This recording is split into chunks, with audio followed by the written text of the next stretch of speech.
দিগাৰু ইক' resort Arunachal প্ৰদেশৰ লোহিত জিলাত দিগাৰু নৈৰ কাষতে খুব সুন্দৰভাৱে সাজিছে। প্ৰথমতে ৰিজৰ্টখন চাম, পৰিৱেশটো চাম, তাৰপিছত আমি খাম।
খুব সুন্দৰ পানীৰ শব্দ ভাহি আহি আছে।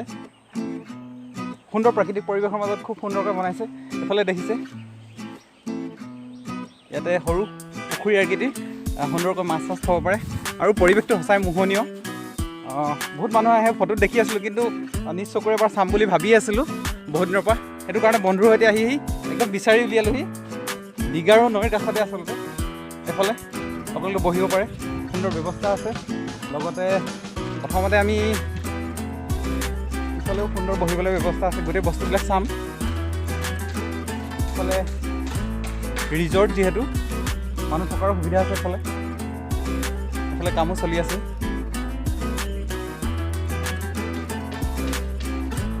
মোহনীয় শান্তিময় পৰিৱেশ আচলতে। আপুনি যদি আহে ইয়ালৈ, দেখা মন আচলতে জোৰ পৰি যাব। এফালে কাম চলি আছে। একদমেই মনোমোহা পৰিৱেশ আচলতে।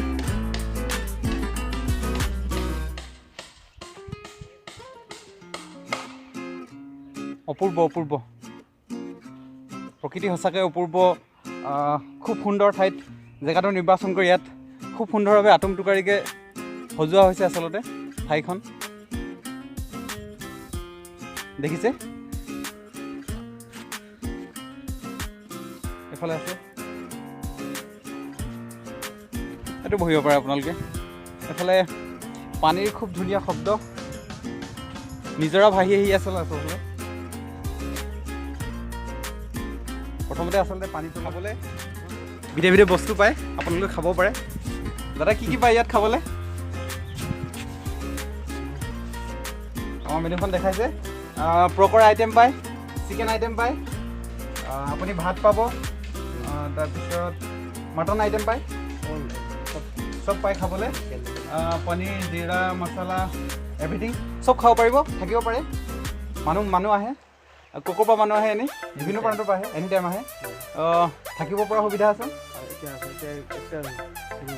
চুৰু হৈছে এতিয়া। ধন্যবাদ। আৰু বনি আছে আৰু বনিব। সঁচাকৈ খুব সুন্দৰ পৰিৱেশ। ধন্যবাদ জ্ঞাপন কৰিছোঁ ইমান ধুনীয়া পৰিৱেশ এটা বনোৱাৰ বাবে। গোটেই মানুহবিলাকে যিহেতু ইয়াতে ফুৰিবলৈ আহিব পাৰে। প্ৰকৃতিৰ অপূৰ্ব সৌন্দৰ্যৰ এটা অন্যতম সৌন্দৰ্য ঠাই হিচাপে গঢ়ি তুলিছে তেখেতলোকে আচলতে। ইয়াতে খুব ধুনীয়াকৈ আচলতে নিৰ্মাণ কৰা হৈছে। ইয়াৰ অন্যান্য পৰিৱেশো মই দেখুৱাম। সেইফালে কেনেকৈ ভাগি আহি আছে সেইফালে চাওক।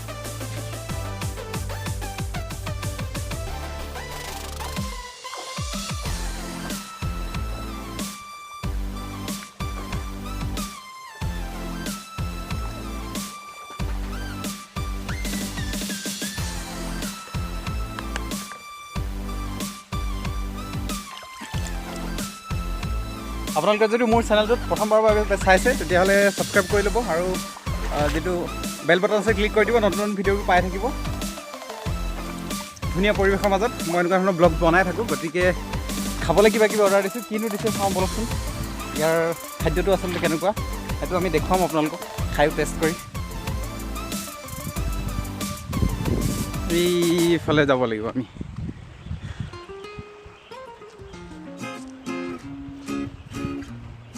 দেখুৱাম মই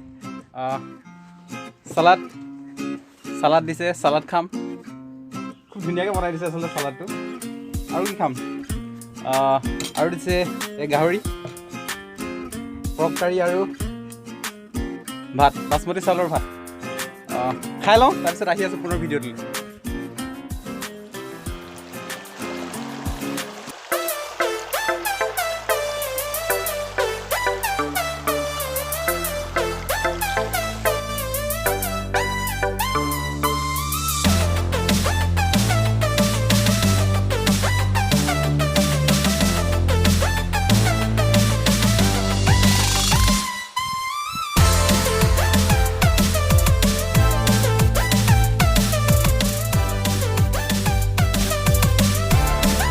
সঁচাকৈ ধুনীয়া, খালোঁ, খানাটো বহুত টেষ্টি, খানাটো যিদৰে বহুত ভাল, সেইদৰে পৰিৱেশটো বহুত ধুনীয়া অনুভৱ কৰিছোঁ। সঁচাকৈ আপোনালোককো দেখুৱাইছোঁ,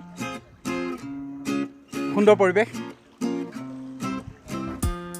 দীঘাৰু ইক' ৰিজৰ্ট, লোহিত জিলাত অৱস্থিত, দীঘাৰু নৈৰ কাষতে খুব সুন্দৰভাৱে নিৰ্মাণ কৰিছে আচলতে। গতিকে ভিডিঅ'টো ইমানখিনি চোৱাৰ বাবে সকলোকে ধন্যবাদ জ্ঞাপন কৰিছোঁ। পুনৰ এটি নতুন ভিডিঅ'ৰ সৈতে লগ পোৱাৰ প্ৰতিশ্ৰুতিৰে এনেকৈ নতুন নতুন ঠাই মই দেখুৱাই থাকিম আপোনালোকক। চেনেলটো যদি আপোনালোকে নতুনকৈ আহিছে ছাবস্ক্ৰাইব কৰিব, বেল বাটনটো টিপি দিব। পুনৰ নতুন এটি ভিডিঅ'ৰ সৈতে লগ পোৱাৰ প্ৰতিশ্ৰুতিৰে আজিলৈ আহিছোঁ। সকলোকে ধন্যবাদ জ্ঞাপন কৰিছোঁ। ধন্যবাদ। জয় অসম।